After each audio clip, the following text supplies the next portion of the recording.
ये आकाशवाणी गोरखपुर है। अब आप प्रमोद कुमार सिंह से क्षेत्रीय समाचार सुनिए। प्रदेश विधानमंडल का शीतकालीन सत्र आज से शुरू हुआ। विधानसभा की कार्यवाही शुरू होने से पहले समाजवादी पार्टी के विधायकों ने विधान भवन स्थित चौधरी चरण सिंह की प्रतिमा के समक्ष धरना दिया और सरकार विरोधी नारे लगाए। 11 बजे सदन की कार्यवाही जैसे ही शुरू हुई, विपक्ष के विधायकों ने संभल और बहराइच के मुद्दे पर चर्चा कराने की मांग की। विधानसभा अध्यक्ष द्वारा चर्चा से मना किए जाने पर विपक्षी सदस्य वेल में आ गए और सरकार के खिलाफ नारेबाजी शुरू कर दी। हंगामा बढ़ता देख विधानसभा अध्यक्ष ने दोपहर 12:20 पर सदन की कार्यवाही स्थगित कर दी। सदन की कार्यवाही दोबारा शुरू हुई तो सपा के विधायकों ने एक बार फिर संभल और बहराइच हिंसा के मामले को उठाया। इसके बाद मुख्यमंत्री योगी आदित्यनाथ ने इस मुद्दे पर अपनी बात रखी। मुख्यमंत्री ने राष्ट्रीय अपराध रिकॉर्ड ब्यूरो के आंकड़ों का हवाला देते हुए बताया कि वर्ष 2017 से अब तक प्रदेश में सांप्रदायिक दंगों में 97 से 99% तक की कमी आई है। 2017 से अब तक यूपी में दंगे नहीं हुए हैं, जबकि 2012 से 2017 तक समाजवादी पार्टी के कार्यकाल में राज्य में 815 सांप्रदायिक दंगे हुए थे। उन्होंने कहा कि बहराइच और संभल की घटना में प्रशासन की कार्रवाई न्यायसंगत तरीके से बढ़ रही है। मुख्यमंत्री ने कहा कि आज प्रदेश में सुरक्षा का माहौल है, उसी का परिणाम है कि 40 लाख करोड़ रुपए के निवेश प्रस्ताव उत्तर प्रदेश को प्राप्त हुए हैं। संभल के मुद्दे पर मुख्यमंत्री ने कहा कि संभल में न्यायालय के आदेश पर सर्वे हो रहा था। उन्होंने कहा कि सरकार ने पहले ही कहा है कि हम न्यायिक आयोग बनाएंगे और सदन में जब इसकी रिपोर्ट आएगी तब दूध का दूध और पानी का पानी हो जाएगा। अपनी बात रखने के दौरान मुख्यमंत्री ने समाजवादी पार्टी के विधायकों को नसीहत दी कि उन्हें बाबा साहेब आम्बेडकर के मूल संविधान की प्रस्तावना को भी पढ़नी चाहिए। 20 दिसंबर तक चलने वाले विधानमंडल के शीतकालीन सत्र में कल अनुपूरक बजट पेश किया जाएगा।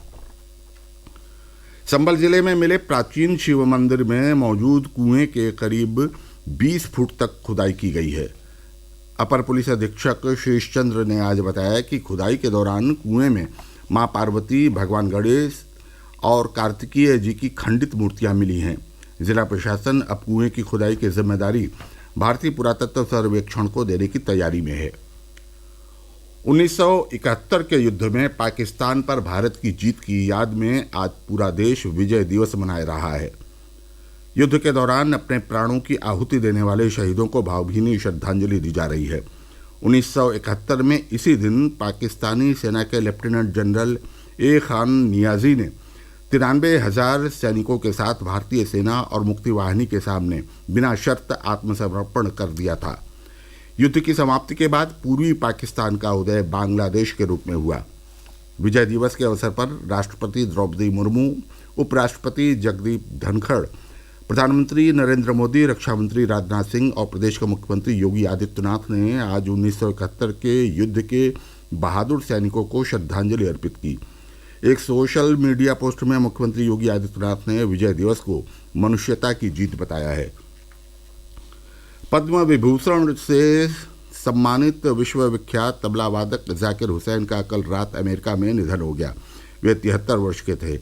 उन्हें हृदय संबंधी समस्याओं के कारण सैन फ्रांसिस्को के एक अस्पताल में भर्ती कराया गया था। संगीत के क्षेत्र में अपने 6 दशकों के कैरियर में जाकिर हुसैन ने विश्व स्तर पर 5 ग्रैमी पुरस्कार जीते थे, जिनमें से 3 इस साल की शुरुआत में 66वें ग्रैमी पुरस्कार में जीते थे। जाकिर हुसैन के निधन पर राष्ट्रपति द्रौपदी मुर्मू, उपराष्ट्रपति जगदीप धनखड़, प्रधानमंत्री नरेंद्र मोदी और मुख्यमंत्री योगी आदित्यनाथ ने दुख व्यक्त करते हुए इसे संगीत जगत की अपूर्णीय क्षति बताया है। प्रदेश में बिजली बिल के बकायेदारों के लिए एक मुश्त समाधान योजना शुरू हो गई है। ये योजना 3 चरणों में चलेगी।